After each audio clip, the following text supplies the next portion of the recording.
Welcome to the Adam Rothstein Hockey Podcast.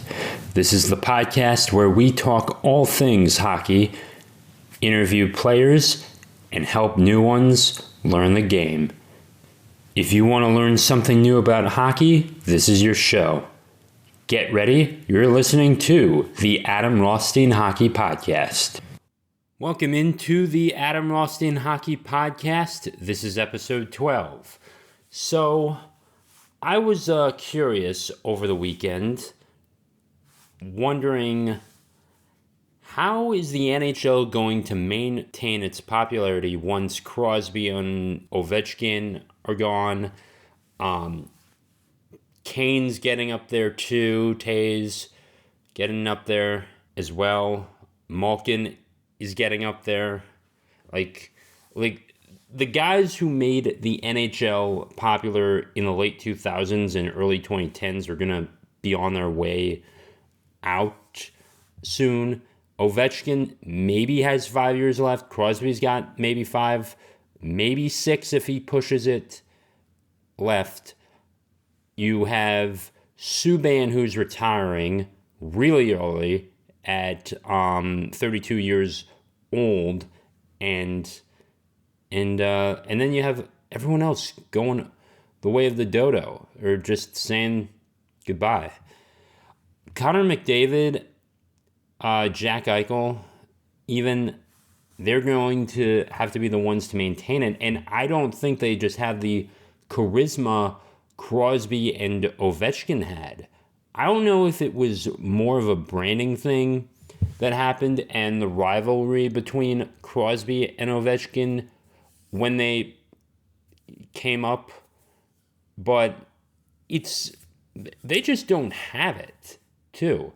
And that's not to say someone like Nathan MacKinnon is bad, but I mean, of course he's not bad at all. I just think that the NHL is going to have a tougher time branding the newer players who come up, because I can't really remember, seeing Eichel at all in the same way that Ovechkin and Crosby did when they did those commercials. Even the Sedin brothers, too, somehow were a little more popular as well. And of course, Gretzky and even Messier to some degree just had better branding too.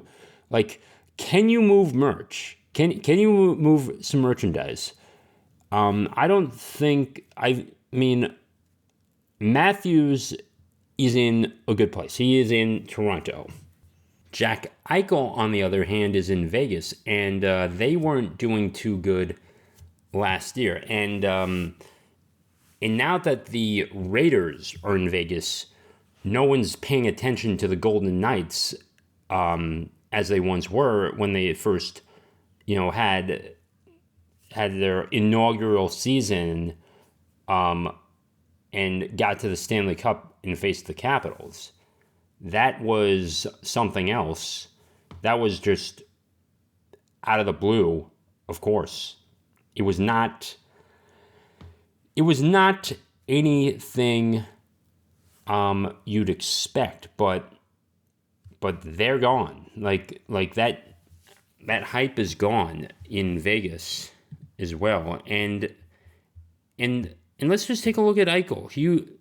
He only played 34 games last year. He's got 14 goals, 11 assists, and he only had 25 points. It's still not that good. And in his rookie year in the 2015-2016 season, he got 56 points as a forward. He's not that good too. And let's just and you have Alexander Barkov too. I mean I can't look at most hockey commercial, now. Like I'm taking a look at,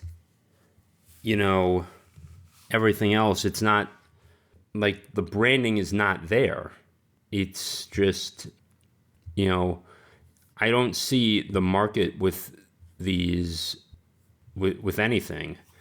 Also, you've got you've got you have the Stanley Cup Finals, and I think anyone who's a hockey fan is going to be a hockey fan. Maybe they'll go away for a little while and do their thing, and then they'll come back. But up north in Minnesota, you're going to have your base. You're always going to have your base in Minnesota and Wisconsin and even Ohio to a certain degree, and of course Boston and New York. That's not the issue. The issue is a place like Phoenix. Phoenix is, let's just say, a desert. It is a desert in Arizona. In fact, the Coyotes are in, a college arena or something that would be used for an AHL, not an NHL team. And I think that's, just an indication to me that that hockey could lose its popularity. Basketball and football always dominated. Baseball is even just having an overall great season. The Orioles were an unexpected good team that just happened, and it looks like they will finish over 500. That's going to be excellent too for them. You have that, and now comparing hockey's viewership to baseball's viewership, baseball is always going to be there. It's double the games as a hockey season, and kids like baseball, and most kids don't want to, from my experience, if you give a kid a bat and a glove over some hockey equipment and some skates, I think most of the time that they'll choose baseball, because they also need to be introduced to it early as well to play the game. But in terms of watching it, let's just take a regular market season. Like, we can take the Texas Rangers and we can take the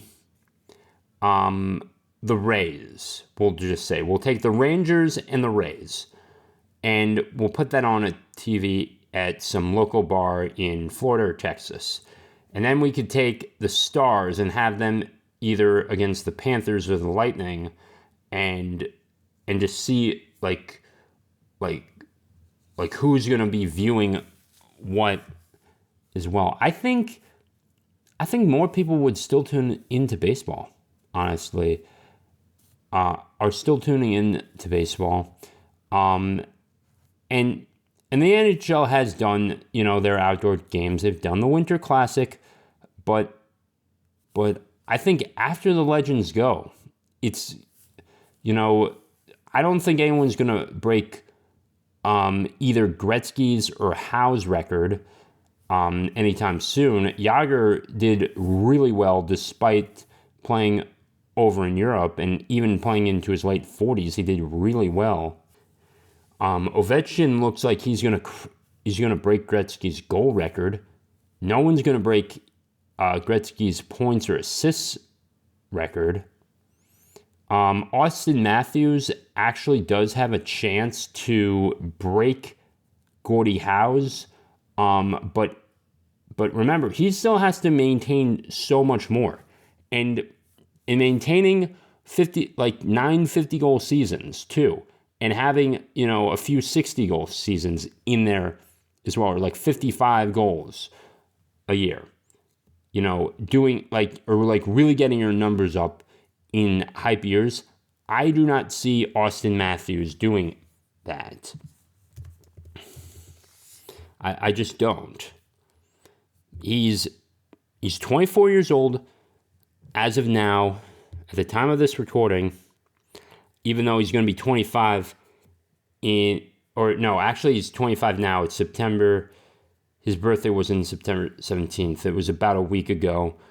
at the time of I'm recording this. So, yeah. He has 259 goals, 198 assists, but he's not at 500 points. And it looks like he will get to over 500 points next year if he keeps things up. And he plays. Of course he will. But he did get 60 goals last year. That was still not an easy thing to do. And it's not an easy thing in this era, too. The era has changed dramatically, too, as well. And maintaining this popularity starts at the lower levels, too. And hockey is expensive, too. If this was roller hockey, as well, more people would probably be able to play it, and they'd have fun. They would, of course, they'd have fun. More kids would be more interested in it, and roller hockey is not professional hockey for the most sense, even though there are professional leagues. It's not NHL feel. It's not. It doesn't have that official brand. Or flow or feel. And it's kind of interesting as well to, had professional hockey taken over, had the WHA been roller hockey or a WRHA, World Roller Hockey Association, hockey in general would have been more popular. I do think that because, you're not spending money on a ZAM, you're not, it's cheaper to maintain a floorboard than it is an ice hockey rink. And you have to have climate control refrigerators, maintaining the rink. It's very cold in a hockey rink. And that also could turn some people off just going to the rink. It turned my mother off. She barely saw me play. That's somewhat of a joke there. So there is that. Now hockey video games are great. You can certainly fight in them. And that also may be another reason why parents don't sign kids up for hockey. They have been, they misconstrue it. Like, yes, kids fight in hockey. They fight in baseball and basketball too, in football too, and like pretty much any sport there's been a fight. Like even tennis. Tennis is like really safe though, and no one's gonna be focused on it. But of course, and yes, there's a lot of injuries that come out of it too, and even though there's more injuries from football. It's the money side too. It's like, I'm going to be paying, $1,000 so my kid can play in high school hockey, when it's probably better for him to get a scholarship and go to Michigan instead of playing hockey and going to Michigan. There are many factors that go into choosing a sport, but here's what I want you to do. Definitely if no one's played hockey before and they're sort of interested in beer league, take them out. Go practice. Go to a roller rink. Go stick handle, even if it's like off ice, and you'll see everything. They'll get a feel for it. John Boy Media, who usually covers baseball, he even did a ball hockey thing too, and ball hockey's still pretty good. No one really checks there. And no one checks in roller, too, as well. Hey, thank you for listening to this part of episode 12. To get part 2, please subscribe to my Substack. It's $5 a month, plus you get written articles and video as well. Check it out at substack.com. Link is in the show notes.